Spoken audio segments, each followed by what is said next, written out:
Okay, the great Australian dream house and land package. Are they good? Are they bad? Stay tuned.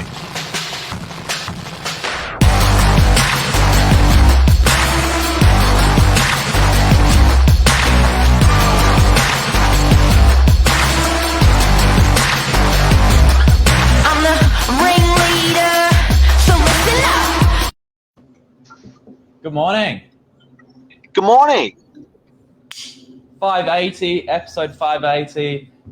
Good morning, Mike. We're talking about the Australian dream, the infamous land and home package. Is it good or is it bad? What are your thoughts? It's a big one. It's a big one, hey, because when we were researching the topic this morning, we're having a bit of a chat about it. It's good if it's in the right place. And what you and I, Billy, were saying, you've got to watch, and there's a couple of things we'll talk about this morning, but infinite suburbs are dangerous. Infinite suburbs are dangerous. To buy a house and land package in an infinite suburb, what I'm basically saying is, you know, we were talking about a suburb around us called Warriewood. And I said to Billy, you know, you buy a house and land there, you're going to be okay because it's not an infinite suburb. And he goes, what do you mean? I said, well, you know, he goes, there's going to be more properties in Ingleside. There's going to be more properties in this. And I said, yeah, but there's 100,000 properties on the Northern Beaches. Even if they put 500 more house and land packages in Warriewood or wherever they're going to put it, it's not that much more. It's a fraction. It's less than 1%. But you're going to be worried if you go from 100,000 properties on the Northern Beaches to 200,000. Yeah, and along with that, then we talked about those infinite suburbs. The developer will sell until he makes a profit, and from there he can then cut prices beyond a profit, and anything else is an extra. Well, that's right. So I guess if you're a developer and you've bought a shit ton of land, you sort of don't care how much you're going to sell it for, as long as you're making a profit and they're walking out the door. And just to clarify that, what I mean is, you know, you may be a developer that has a 500 lot subdivision and you're going to sell 100 lots every 5 years. You sort of made your profit probably in the first 1/3 or first half or something. And then in those years to come, if there's a lot of property coming into that suburb and you have to compete, you sort of don't mind dropping your prices. But if you've already bought in that suburb and you're as a you know, like a young family, and the prices haven't gone up in 10 years, or a matter of fact, have possibly gone down, that's where you really get bitten, because your competition's selling for less and they're brand new. So you've got to watch those suburbs with the potential to be infinite stock. And I think if you're buying house and land packages, try to get into suburbs where there's just going to not be a lot of land releases or subdivisions in the future. But the idea behind it is nice, right? Like it really is the Australian dream to be able to go and build a brand new home from the bottom up, and you choose the colors, you choose everything. And it's pretty cool. All you've got to do is maybe just have a bit of a lifestyle change and move out to those areas, especially if you're from like Sydney. It's pretty cool. And you know what? I think with remote working, it's allowed people not to have to value. There hasn't been as much value placed on distance to the CBD or distance to work, because you're simply working from home. But where the value is being placed is having that room to do the work at home, which then opens you up to a 3-bedroom house or unit, or a 4-bedroom house or unit, because you know you're taking that office that's in the city that you're travelling to into the room next door to your bedroom and calling it an office or a study or whatever you are. So yeah, the house and land packages, it's a pretty warm and fuzzy feeling. What are your thoughts, though, if you're buying into these projects, and they're obviously huge scale, is there a way to make money and stand out from the others? Because they seldom offers a similar size block. You'll obviously have a corner block versus, you know, being in the middle. That might be one difference, but the color schemes are reasonably the same to keep it all uniform. What's the key to success on these buys, Mark? I think if you can look, the people have always valued property, Billy, they valued property on distance to the CBD and distance to the water being beach or harbour. That's always been for 20, like 50, 100, hundreds of years. Like that's always been the principle. People dwell towards the cities. People dwell towards water. I think when you're buying these sort of house and land packages, that principle still sits. It's probably a bit less, like I said, on the city, that focus on being close to the city. I think if you're buying direct, are you talking buying directly in that subdivision? How do you pick the better one? Or are you That's talking right. about which subdivision do you pick?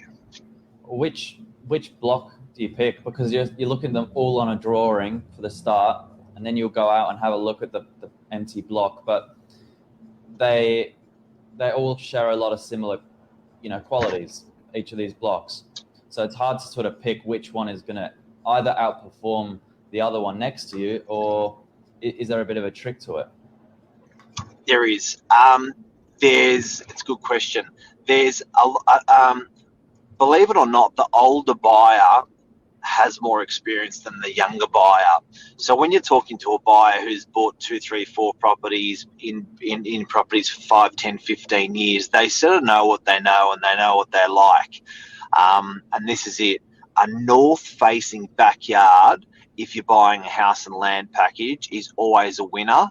And people may go, yeah, of course I know that. But you may find there's people that have just lived in the south or lived in east, never had north, and they don't value it as higher.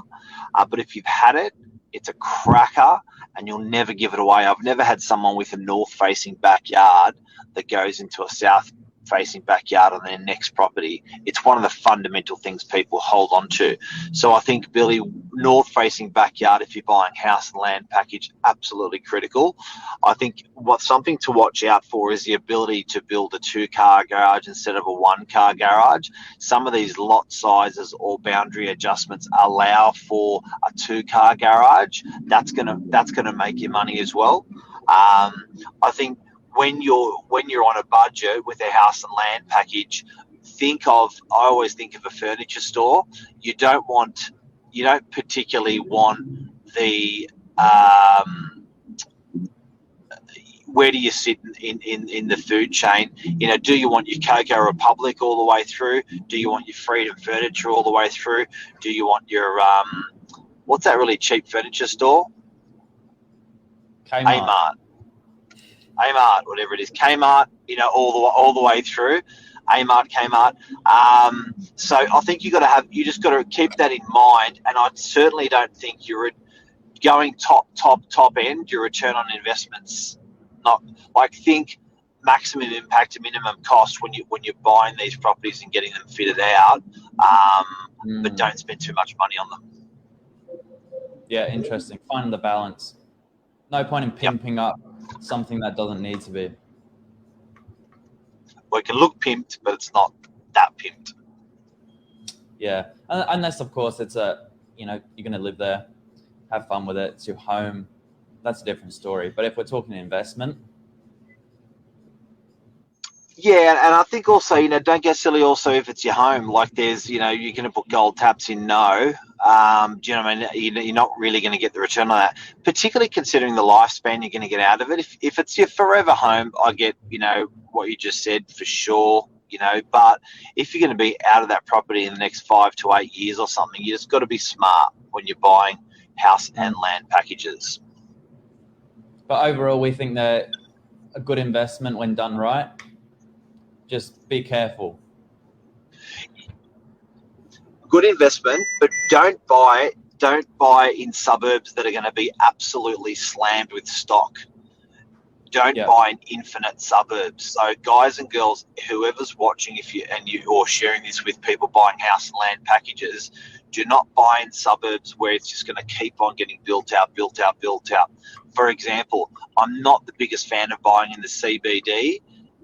when it comes to apartments, because I think there's an infinite potential of supply. I'm not a big fan of buying in Parramatta because I think there's just too much supply. Mascot, there's just too much supply. House and land packages, that's for apartments, but house and land packages are the same. I think you've got to be careful that you're buying in good growth areas, but not areas that are going to be stamped with thousands and tens of thousands and potentially hundreds of thousands of houses. Watch your supply. It's interesting. And then do you think the houses come first and then the infrastructure slowly behind it, or the other way around?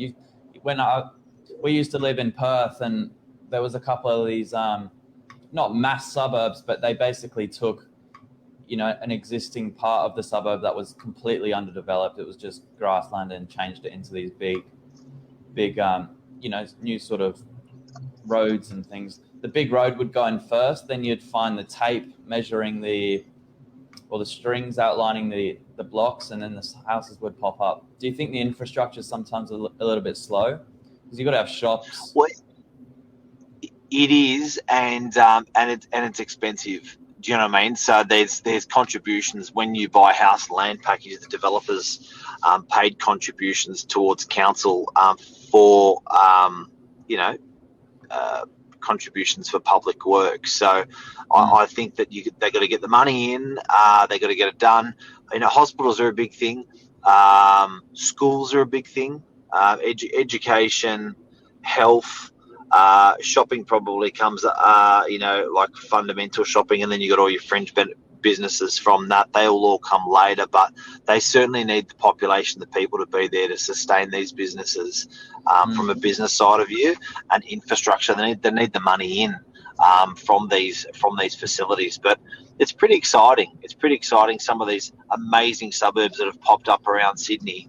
The Norwest Park around there, and people have spent a fortune on these homes and live really, really well. This is an interesting one. Do you think the quality then can vary from developer to developer? If we're talking about public contributions, so the council obviously have to facilitate. It's not just the houses that go in. It's got to be the businesses and the roads, maybe the parks nearby. Do you think if a developer's got the cash up front to make sure he covers not only the house, the land part, and that with the house, but also the other little amenities that go around it, that's better? Yeah, look, normally that's council's responsibility when they're doing that. Developers just looking after the house itself. Those gated estates are not very common in Australia like they are in America. But certainly I think with the quality of these developments that developers are doing, something I should that's really important, guys, is financing this Billy, this home and land package. Hey, Kerry. These house and land packages, something that's really critical, and I've done both. I've sold just the land to people. They have made money. They have done well, but guess what the problem was? Go on. They had to have funding for 6 to 12 months on the land that had no income, and they couldn't live there. So the benefit of house and land is when you put your 10% down, you've bought the house and you've bought the land. But here's the kicker. You only actually start paying the mortgage once you're given the keys for the property.